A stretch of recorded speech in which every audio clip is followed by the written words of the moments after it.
What the hell is going on? It's your boy David Rush. Welcome back to the show. We are here, man. First time we are recording live. Shout out to everybody watching. Shout out to everybody tuned in. Make sure you visit WinsOnlyLifestyle.com. Go get you some Wins Only merch. Support the station, support the channel, support the pod. Also, become a subscriber. Shout out to my subscribers so far. The first 15 subscribers to the podcast will get free Wins Only gear. Make sure you go and you subscribe and you get free merch, and you're also helping the podcast continuing to rock and roll. So thank you to everybody who subscribed already. By the time this goes out, maybe 15 already. If not, there's still slots to get free Wins Only merch, all right? So on today's episode, this show is brought to you by WinsOnly Lifestyle. Boom. On today's episode, we're going to talk about the road to transplant. A lot of you know I'm trying to get my second transplant. Got my first one in 2010. Failed me in 2017. I had all my kidneys taken out in 2019 and been on dialysis ever since 2017. So going on 6.5 years to the day that I've been on dialysis, okay? Thank God for dialysis, keeping me alive, still living on dialysis, still persevering, moving forward, inspiring, educating on dialysis. But I feel like it's time for me to get back to really living a fuller life with my family and children. My kids are getting older. You know, my wife, we want to do more things. And dialysis, though it be great, also has its things of holding you back a little bit. And I'm getting older. I'm 41. And I'm like, man, you know, I still have so much life to live, so many things to give. And I feel like if I'm off of treatment and can move around a little more freely, get some of that time back, we can do a lot of things with that. Now, transplant isn't a cure, but it is a way to, you know, have a little bit more time popping pills on the go and not having to hook up to a machine for 3 to 4 hours a day. So I can live with that. But shout out to all my dialysis patients, shout out to all my dialysis technicians and everybody. And thank you to the inventors of dialysis for keeping me alive so long, honestly. So today I had a doctor's appointment. I went for my evaluation back in October, and I needed to get a echocardiogram and a stress test done. So go get that done. Now I had that done before my last transplant, and ended up being I had to go get me a heart catheter done because they thought they saw a blockage. And I had the thing, it went through like my leg all the way up to my heart to check it. Ended up being a false positive, and it was really nothing. But they wanted to be sure. And also have like my heart is a little bit larger than the normal heart. I mean, you know, I'm bigger than your average bear. So it's you know, pretty much that's how it's going to be.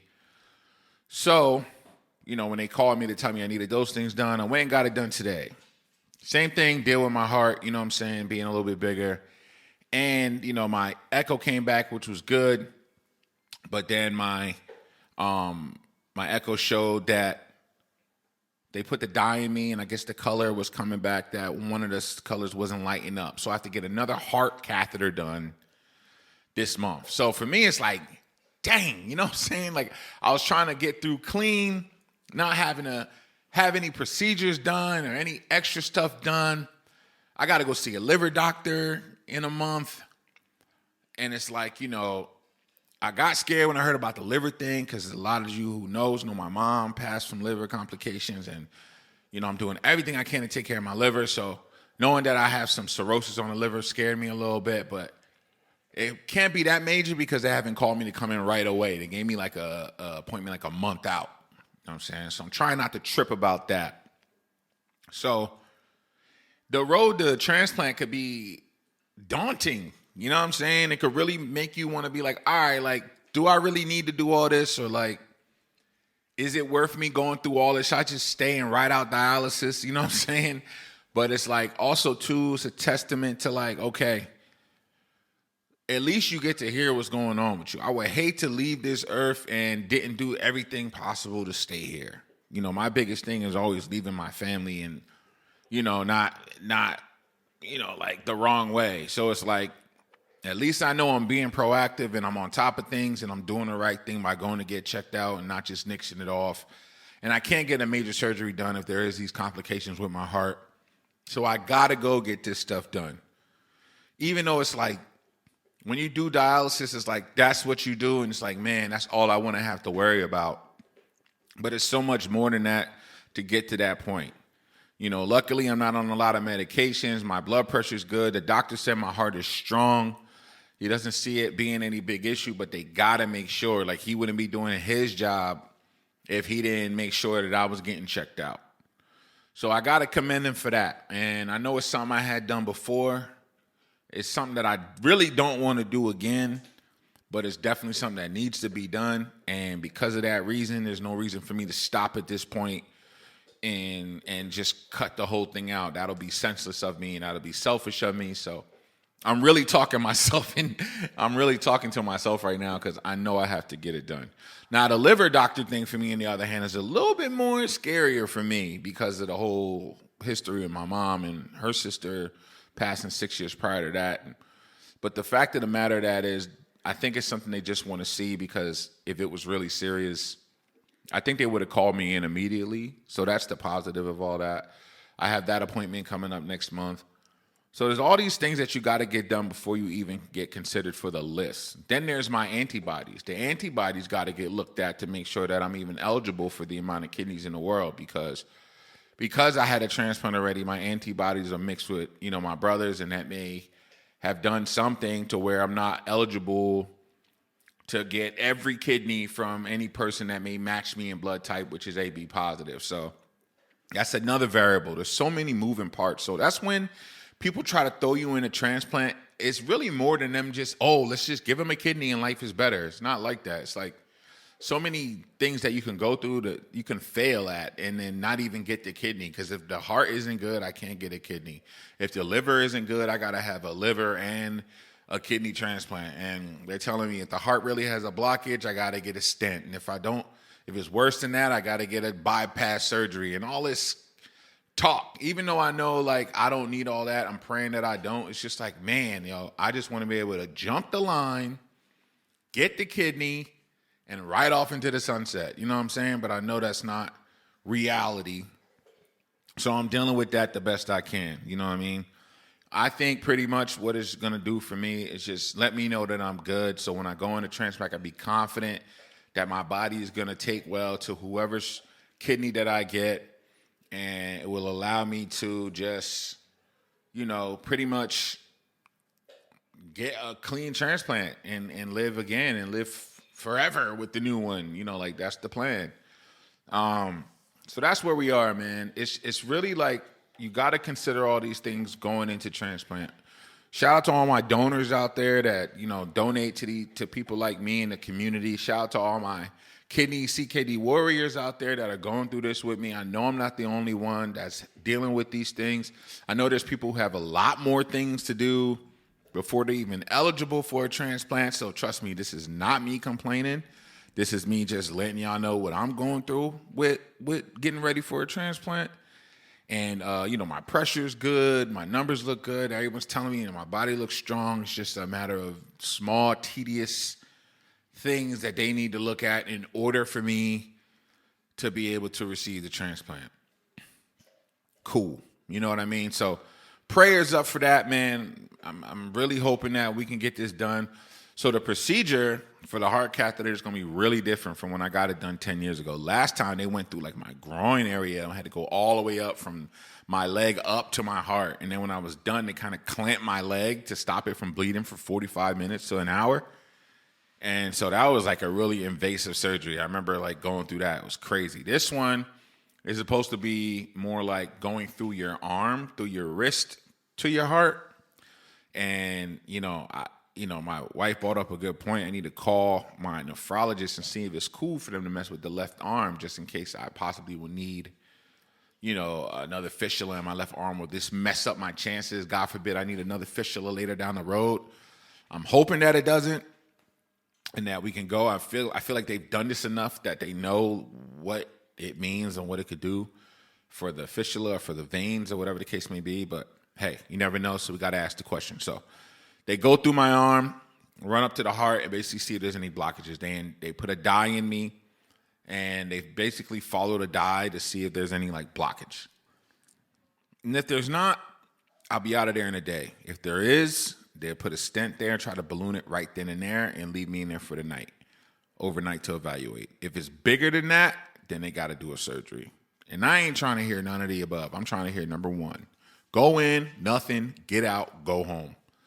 That's what I want. And that's what we're going to believe is going to happen. Okay? I'm trying to get in there and get out. You know what I'm saying? Then have my liver thing. They see me and they tell me, we're not worried. You're clear for transplant. I'm just trying to get cleared for transplant so I could finally get that done. That is the goal. That's where we're going. And I just got to stand firm on those things. You know, so I just wanted to make people aware of the road to transplant can definitely come with its bumps, bruises, curbs, obstacles that you're going to face. And it can be daunting on the mental because it's like, damn, I don't want to find out there's nothing else wrong with me because I'm already dealing with kidney failure. Now I have to worry about heart disease or, whatever. Then I got to worry about liver disease. It's like, it's like I don't have a lot of organs left and I don't want to have to be worrying about all of them.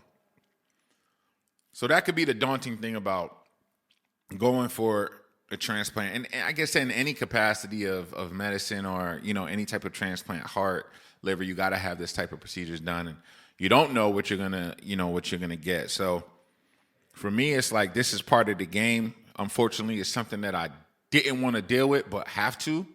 And respect the fact that, these doctors are going the extra mile wanting me to be okay. And me being the type of patient I am, I'm going to be like, all right, cool. Let's get this done. That way I can feel confident going into this transplant. Do I have a donor yet? No. The donor conversation is a conversation I have to have after everything is ready to go. Trying to find a living donor for me is like talking to people and trying to say who wants to give me a kidney. For me, that's going to be probably the hardest part. I really do want a living donor. Do I have anyone in mind that I feel would be a great donor for me? No, I don't.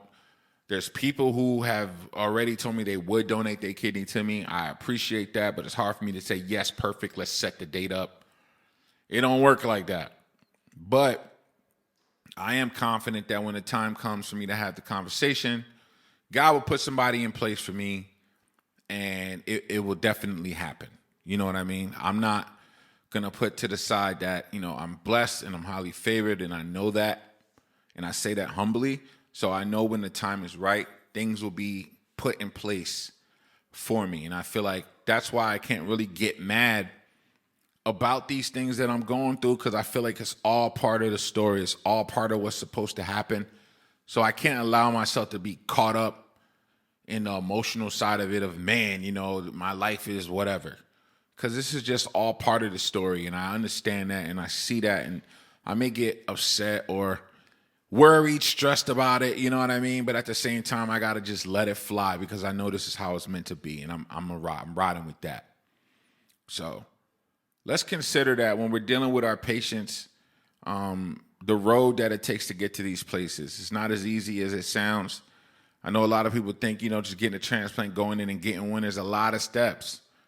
Some people may not even be eligible for transplant. And so that's why you go through evaluations. And so that's where I'm at. I'm in the evaluation phase. I'm hoping that I can get through it clean, move on to the next steps, and get this transplant going so that way, we can live this life the way we want to live it for real and really go hard into business and go hard into personal life and just, live it up. So that's the plan, and that's what I'm sticking with. And, I'm banking on that because I know that's what's promised to me. So I'm going with that. There's no turning back. So anything I need to do to get to that point, I'm willing to do. I'm willing to do what I have to do, and I know that God won't steer me in the wrong direction. You know what I'm saying? So, yeah, man, just wanted to keep y'all in tune with everything going on, man. It's your boy, David Rush. I appreciate y'all tapping in. Make sure you go check out WinsOnlyLifestyle.com. Make sure you subscribe to the podcast, man. What the health is going on? It's on all streaming platforms, on Apple Podcasts, on Buzzworthy, on everything, Spotify, Apple Music, everywhere. You can go listen to season 1 and season 2 on what the health is going on. We're starting season 3. I got so much in store for y'all. I appreciate y'all, man. Keep rocking with me, your boy David Rush. What the hell is going on? Peace and love, y'all. And as always, you know, it's wins only. Peace.